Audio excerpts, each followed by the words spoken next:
My dear brothers and sisters, Islam is not only a religion of prayer and fasting. Islam is a complete way of life.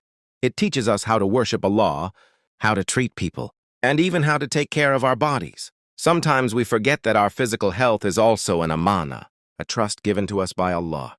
The Prophet Muhammad, peace be upon him, did not ignore the body. He cared for it. He treated illness.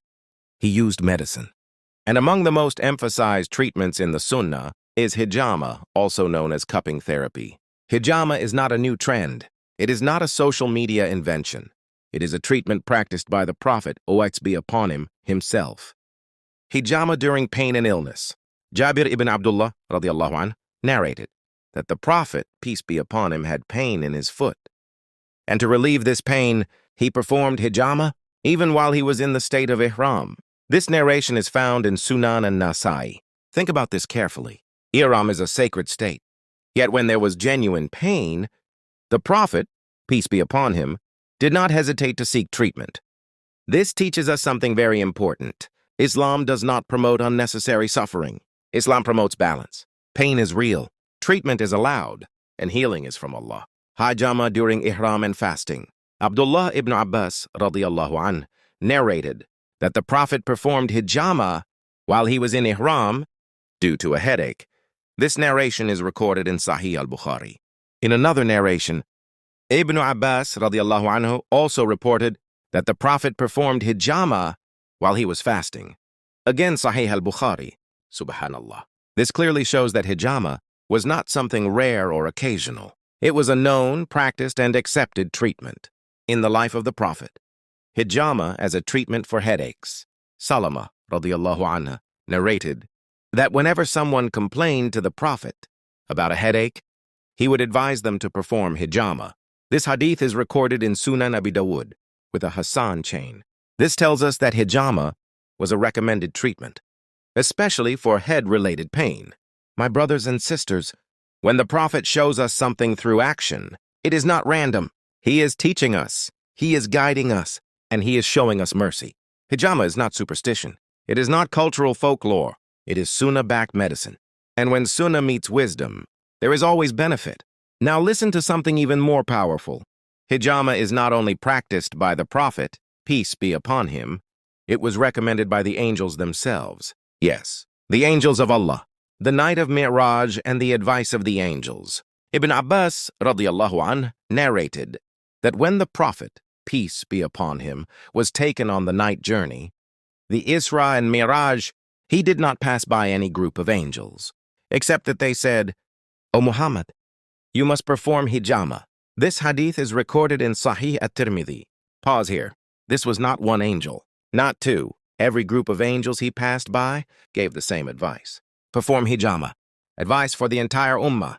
In another narration, Ibn Mas'ud radiallahu anhu reported that the Prophet, peace be upon him, said, "On the night of Isra, I did not pass by any group of angels, except that they said, 'Command your Ummah to perform hijama.'"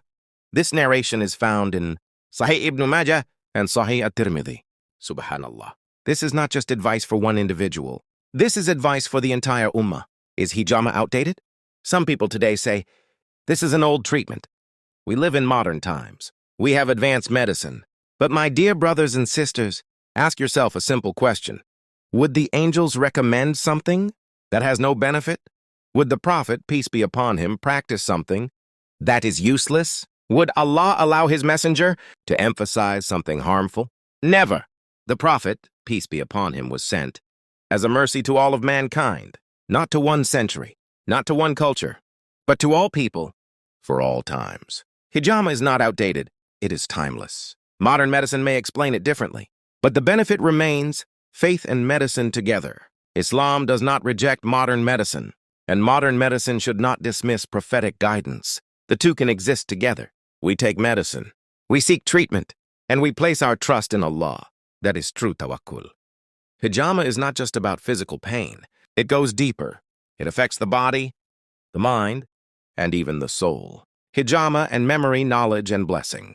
Ibn Umar, radiallahu anh, narrated that the Prophet, peace be upon him, said, "Hijama on an empty stomach is best. In it there is healing and blessing, and it increases intelligence and memory.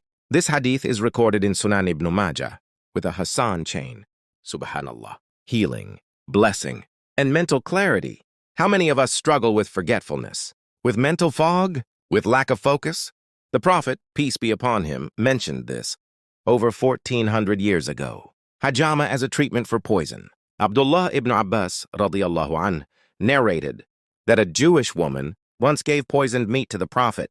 Later, when the Prophet, peace be upon him, felt the pain of that poison, he performed hijama. Even during travel, even while in Ihram, he used hijama to relieve the effects of poison. This narration is found in Musnad Ahmad with a Hassan chain. This shows the strength of this treatment. Hijama and protection from seer, magic.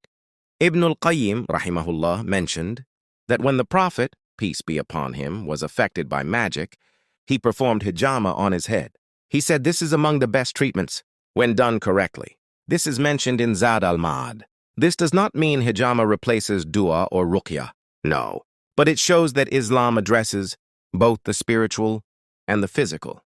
Final reflection, Mufti Menk style ending. My dear brothers and sisters, hijama is not magic. Hijama is not blind tradition.